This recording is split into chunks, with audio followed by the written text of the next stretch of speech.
So good day everyone, I will be your last reporter. So today we will tackle the activities for exploring spiritual development activity.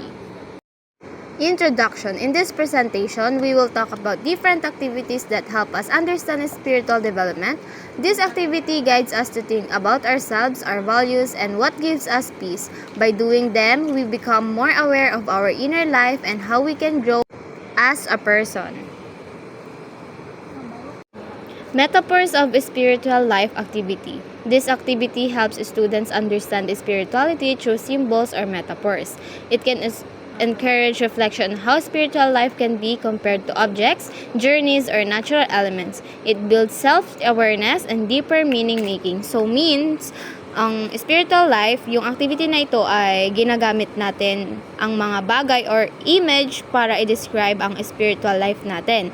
So, mas nagiging creative tayo sa pag-express ng feelings at mas madali nating maintindihan yung feelings din ng iba. Let's say for instance, sa activity na ito, pwede nating i-compare ang spiritual life sa ibang bagay.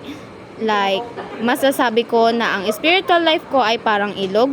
Tuloy-tuloy ang pagdaloy kahit minsan mabagal, umaabot pa rin ako sa goal na destination ko. Yun po ang metaphors of spiritual life. Sacred place activity. This invites students to think about a place where they feel calm, safe, and connected. It may be a real location or an imagined space. This activity helps individuals identify what nurtures their spiritual well-being. So, it means mag-iisip tayo ng lugar kung saan tayo nakakaramdam ng peace at safety. It helps us see kung anong environment ang nakakatulong sa emotional at spiritual calmness natin. So, for example, ng sacred place ay yung bahay namin kasi doon ako nakakahanap ng katahimikan after a long day at doon ko nararamdaman ang safety and comfort. Yung iba naman is sa dagat, 'di ba? Syempre doon nafi-feel nila na safe sila doon, calm sila doon kasi yung what do you call that? Yung tunog yung waves, doon nila nafi-feel yung comfort. Kaya minsan pumupunta sila sa dagat para mag-unwind or mag-meditate. Let's Talk activity, a guided conversation activity focused on spiritual beliefs, values, and personal experiences. It encourages open communication and promotes understanding of different viewpoints. So, ito ay open discussion kung saan pwede tayong mag-share ng thoughts tungkol sa values, spirituality, at beliefs natin. Nakakatulong ito para mas maging open-minded at respectful sa opinions ng iba. So, itong activity na ito ay nagkakaroon tayo ng, for example, nagkakaroon tayo ng group sharing kung saan pinag-uusapan natin kung paano tayo nagkikip ng faith during challenges.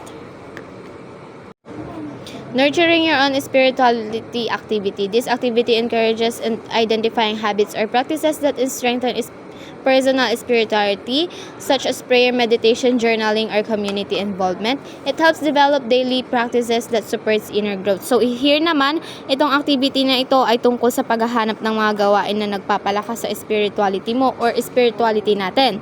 Pwede itong small habits na nagbibigay sa atin ng peace, clarity, at connection sa sarili natin. So, yung one example of nurturing spirituality is having a short reflection time every morning para maging calm at prepared sa araw. Or, pwede rin mag-set ka ng weekly habit like pagbabasa ng inspirational stories para mas lumalim ang understanding mo sa sarili mo. Next, we have ritual is activity. Students reflect on what rituals means to them, daily routines, cultural practices, or spiritual ceremonies. It builds awareness of how rituals gives structures and meaning to life. Dito, iniisa-isa natin ang rituals or routines na may meaning sa buhay natin. These rituals give us comfort, order, at sense of purpose. So, for example, ng ritual ay ang pagdadarasal bago matulog kasi nagbibigay ito ng peace and structure sa araw mo. Another ritual example is family bonding every weekend na nagbibigay ng sense of connection and belonging.